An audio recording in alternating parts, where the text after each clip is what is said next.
Every day, millions of people walk, drive, and live inside cities that were never designed to keep them safe. Intersections where fatal crashes happen weekly. Neighborhoods where fire trucks can't reach burning homes. Entire districts built so quickly and carelessly that one small failure can trigger disaster. These places are still in use and still dangerous. What makes these places even more disturbing is the fact that we already know they are dangerous. Engineers have warned about them, residents have protested, and yet these designs remain unchanged. In this video, we are exposing some of the most dangerous city designs in the world. Chapter 1: Deadliest Intersections and Road Layouts. Modern cities live and breathe through their roads, yet these channels of urban life are often perilously designed. Poorly engineered roads are responsible for an astounding number of deaths every year, with the World Health Organization estimating that over 1.19 million people die in road traffic accidents annually. What's particularly alarming is how many of these accidents are entirely predictable, stemming not from chance, but from clear and preventable flaws in design. In the United States, one of the deadliest manifestations of this problem is the phenomenon traffic engineers call the strode. A strode is a hybrid between a street and a road, attempting to serve both as a fast-moving thoroughfare and a local access street filled with shops, crosswalks, and pedestrian activity. In practice, it accomplishes neither function safely. Vehicles move at high speeds, typical of a highway, yet drivers are constantly stopping, turning, and contending with pedestrians, cyclists, and entrances to businesses. The result is a recipe for collisions, injuries, and fatalities. Cities like Orlando, Houston, and Phoenix are riddled with stroads, but perhaps no example is more striking than US Route 19 in Florida. This stretch of road stretches for miles, accommodating 6 to 8 lanes of fast-moving traffic while cutting through commercial zones with minimal pedestrian protection. Crosswalks are few and far between, and drivers enter and exit from side streets and parking lots at high speed, often with little warning. The combination of heavy vehicle traffic and pedestrian crossings creates an environment where accidents are almost inevitable. Yet responsibility is rarely assigned to the human cost. Instead, local governments have historically prioritized traffic flow and commercial access, responding to pressures from developers and a broad cultural emphasis on car-centric planning that took root in the mid-20th century.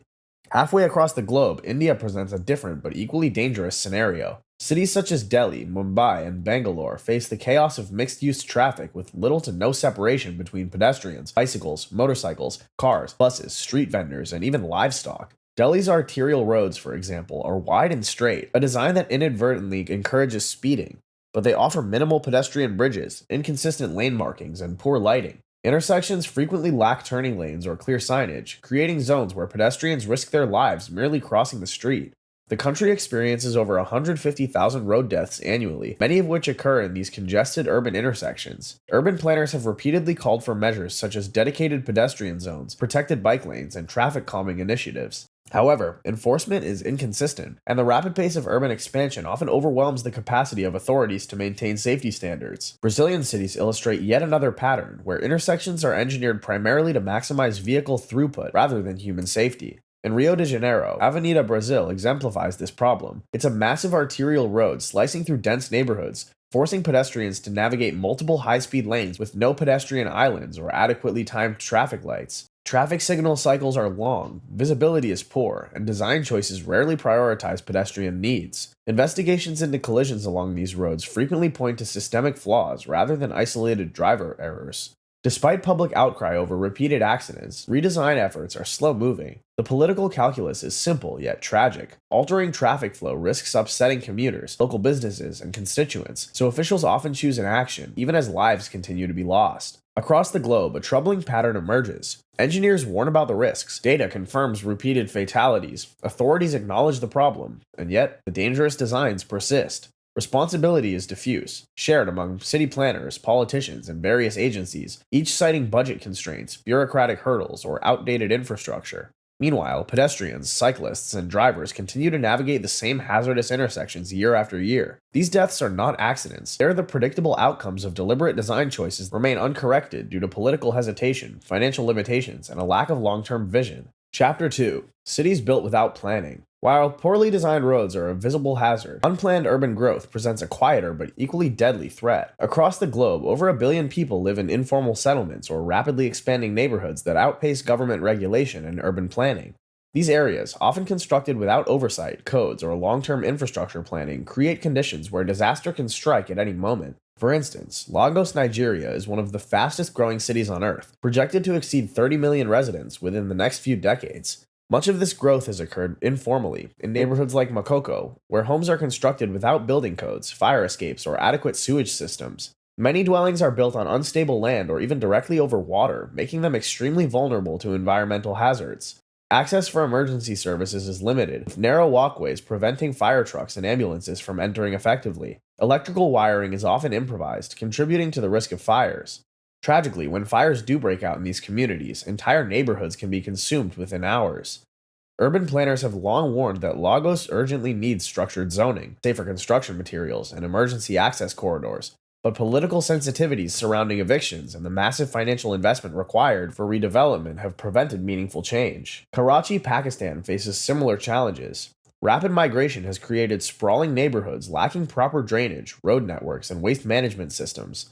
Heavy rains frequently overwhelm the city's inadequate infrastructure, causing sewage overflows, road collapses, and flooding that traps residents in their homes. Many buildings are erected without permits or inspections, and structural failures occur with alarming regularity. In 2020, multiple residential collapses in Karachi claimed dozens of lives, not because of earthquakes or other natural disasters, but due to poor construction practices and weak enforcement of building regulations. These preventable tragedies underscore the deadly consequences of unplanned growth. Informal settlements also create extreme fire hazards in cities across South America, Africa, and South Asia. In these densely packed neighborhoods, structures are often made of highly flammable materials, built close together, and lack essential safety infrastructure such as fire breaks or hydrants. Fires in Cape Town's informal settlements and Rio's favelas can spread with terrifying speed, leaving residents with only minutes, sometimes seconds, to escape. These disasters are not inevitable. Fire-safe designs exist, yet they are rarely implemented because governments frequently treat informal residents as temporary disposable populations rather than full citizens deserving of safety protections. The dangers of unplanned urbanization are not limited to immediate dramatic events. Poor sewage systems, inadequate waste disposal, and unreliable water access lead to the slow, invisible harm of disease transmission, contaminated water supplies, and chronic health problems. In densely populated, unplanned neighborhoods, a single infrastructure failure can impact thousands, yet such crises rarely gain public attention until they culminate in fatalities. So why do these hazardous urban forms persist? Rapid urbanization often outstrips the capacity of local governments to regulate and manage growth. Political will may be absent, developers exploit legal loopholes, and informal settlements often lack formal legal recognition, leaving their residents outside the reach of standard safety regulations. Addressing these challenges requires comprehensive planning, community engagement, and substantial investment, all of which are difficult to achieve in the context of short political cycles and competing priorities.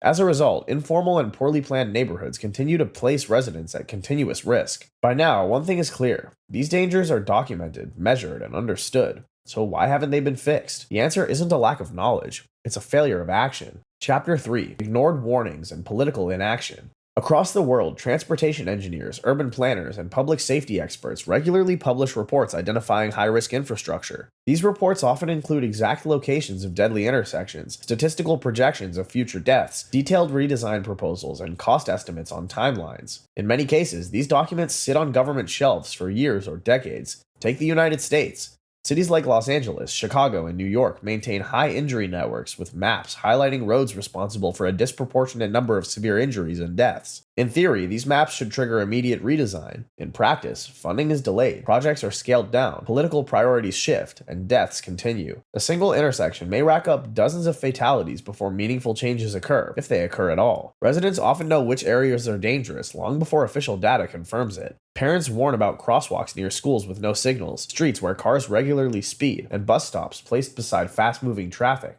In many cities, communities file petitions, attend council meetings, and submit complaints for years. Yet these warnings are frequently dismissed as anecdotal, overreactive, or too costly to address. In poorer neighborhoods, complaints carry even less weight. Residents are told to be careful, as if personal vigilance can compensate for lethal design. One of the biggest obstacles to fixing dangerous city designs is political risk. Even when these changes save lives, they can anger drivers, businesses, and voters. Politicians fear media backlash and short-term inconvenience, so they delay. This leads to a cruel paradox that the deadliest infrastructure survives because it's familiar. In some cities, danger persists because of corruption. Construction contracts, zoning approvals, and infrastructure budgets can become tools for personal or political gain. Examples include low-quality materials used to cut costs, safety inspections skipped or falsified, and projections awarded based on connections rather than competence. In parts of South Asia, Latin America, and Africa, investigative journalists have uncovered cases where developers bribed officials to bypass safety regulations, resulting in buildings that collapse, roads that flood, and bridges that fail. But corruption isn't always illegal. Sometimes it's systemic. Governments often prioritize new highways over maintenance, as well as prestige projects over safety upgrades. A shiny new development looks better in campaign speeches than repainting crosswalks or narrowing lanes. Also, in many cities, safety is the first casualty when budgets shrink. Infrastructure is expensive, and governments often frame dangerous roads, unstable buildings, or inadequate drainage systems as unfortunate but unavoidable side effects of limited resources. Officials present these hazards as problems of circumstance, implying that there's simply not enough money to fix them. This narrative, however, obscures a massive reality. Failing to invest in safety is far more costly in the long term.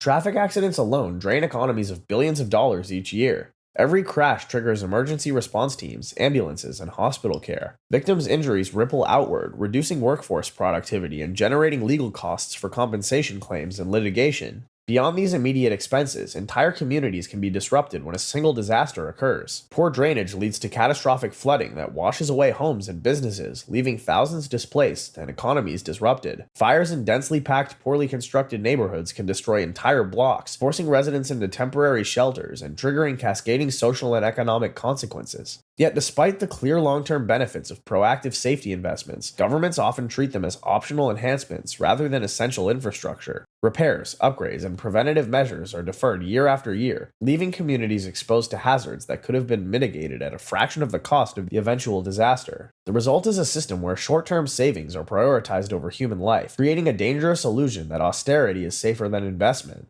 Perhaps the most insidious excuse used to justify dangerous city design is the persistent myth of personal responsibility. When accidents occur, officials frequently shift the blame to the victims, using statements that pedestrians should have been more careful, that drivers were reckless, or that individuals simply need greater awareness. By framing tragedies as the consequence of human error rather than design failure, authorities absolve themselves of accountability while dangerous infrastructure remains unchanged. This reasoning ignores decades of research demonstrating the profound influence that urban design has on human behavior. Roads built wide and straight naturally encourage speeding. Poorly lit intersections increase the likelihood of collisions. Unprotected crosswalks invite pedestrians to take unnecessary risks because the environment provides no safer alternative. In other words, the environment itself shapes choice, often in ways that make accidents nearly inevitable. Blaming individuals for these failures creates a culture of victim blaming, where deaths and injuries are normalized rather than treated as preventable. It allows hazardous systems to persist because the narrative shifts from structural failure to human error, creating a false sense of inevitability. By focusing solely on personal responsibility, cities avoid confronting the uncomfortable truth that design decisions, policy choices, and regulatory failures are what truly put people at risk. Meanwhile, the most dangerous factor in urban design is not traffic, fire, or floods, but time itself. Every year that a hazardous intersection, an unstable building, or a poorly drained neighborhood remains unchanged, lives are quietly lost. Deaths accumulate gradually, often just one here, two there, rarely dramatic enough to generate the political or social urgency required for immediate action.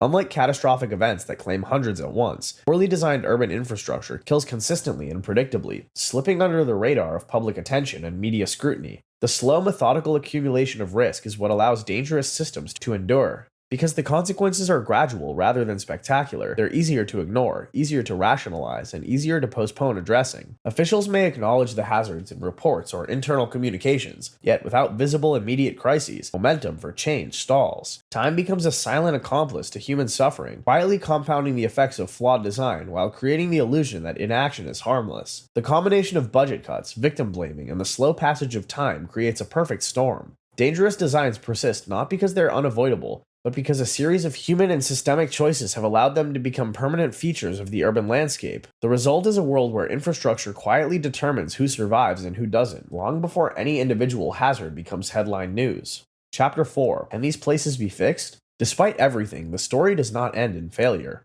Across the world, some cities have confronted their most dangerous designs head-on, and the results are undeniable. These examples show that, with the right policies, investments, and commitment, urban spaces can be transformed from sites of constant risk into environments where people can move safely and confidently. In Stockholm, Sweden, a radical idea emerged in the late 90s. Traffic fatalities were not an inevitable part of city life. The country embraced a philosophy known as Vision Zero, which shifted responsibility away from individual drivers and pedestrians and toward the systems that govern how people move. Swedish planners recognized that no death on the road is acceptable, and they built this principle into every aspect of urban design. Speed limits in urban areas were lowered, not arbitrarily, but with careful attention to the ability of roads to protect life. Intersections were redesigned to reduce conflict points between vehicles, pedestrians, and cyclists. Raised crosswalks and clearly marked lanes created a visible separation between modes of transportation. Protected bike lanes were added throughout the city, giving cyclists a safe, predictable space. Every decision was rooted in the belief that the system itself must protect the people who use it. Today, Sweden has one of the lowest traffic fatality rates in the world. Accidents still occur, but they are far less likely to be deadly, illustrating how a shift in perspective and design can have profound measurable effects on public safety. Thousands of miles away, Bogota, Colombia offers another story of transformation. Once plagued by severe congestion, high pollution, and roads that were dangerous for pedestrians and cyclists alike, the city chose a different path. Rather than expanding highways to accommodate more cars, city planners invested in bus rapid transit systems, pedestrian priority streets, and an extensive network of protected bike lanes. They introduced car-free zones and pedestrian plazas, reclaiming space that had previously been dominated by vehicles. These measures reduced traffic fatalities, improved air quality, and increased mobility, especially for lower-income residents who rely on public transport and non-motorized travel. Bogota's experience demonstrates a critical lesson: safety and efficiency do not have to be in competition. By prioritizing human life and thoughtful design, a city can simultaneously improve both movement and quality of life. In the United States, New York City presents a more uneven, yet still instructive case. The city is far from perfect, but it illustrates what happens when data drives action. Under the Vision Zero framework, New York identified the city's most dangerous corridors, targeting them for redesign. Streets with high numbers of pedestrian injuries were narrowed, intersections were adjusted, protected bike lanes were installed, and speed limits were lowered. While progress has been gradual and uneven, these interventions produced measurable reductions in fatalities in certain areas.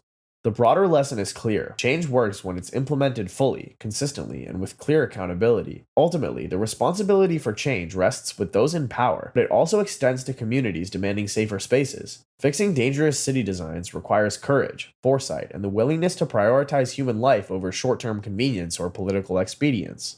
Safety must be treated as a non-negotiable right rather than an optional feature. Cities must stop asking whether they can afford to make roads, intersections, and neighborhoods safer. The question must instead become, how many lives are we willing to lose if we fail to act? So what do you think? Have you ever noticed how city designs affect the way you move, or even your safety, and wondered why nothing ever changes? Share your thoughts in the comments. And if this video helped you understand how design decisions shape our daily lives, make sure to like and subscribe for more deep dives into the hidden patterns that affect cities around the world.